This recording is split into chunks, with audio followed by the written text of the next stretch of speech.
আজকে দুপুরে কি আমরা ফল খাবো? না না, ফল খাবে কেন? ফল তো রোজের কেটেই রাখি।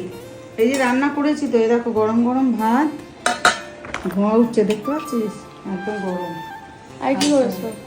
আর তোমার ফেভারিট ঢেঁড়স ভাজা, এখানে আছে আলু আলু পোস্ত। পোস্ত, এই যে লেবু কেটে রেখেছি, আর এখানে এই যে ডাল, মুসুরির ডাল করেছি অল্প, হ্যাঁ, হ্যাঁ।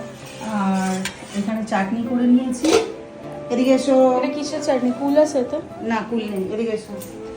এই যে এটা এটা কি? এটা বড়া, কিসের বড়া? এটা হিংচে শাক বলে।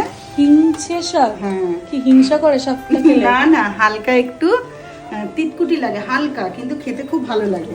চলো বাবাকে দিই, দেখি কি বলে খেয়ে। বাবাকে তো খেতে দিয়ে দিচ্ছি। হ্যাঁ, কে বলতে বলো তাহলে কি কেমন গো, আছে? বড়াটা খেয়ে বলবে তো কেমন হয়েছে। দেখি ফোনটা সরাও একটু। একদম গরম কিন্তু। মোচমোচে হয়েছে তো পাপড়, হ্যাঁ? মোচমোচে হয়েছে। মচমচে হয়েছে, কেমন লাগছে? হেবি সুন্দর হয়েছে। সুন্দর হয়েছে।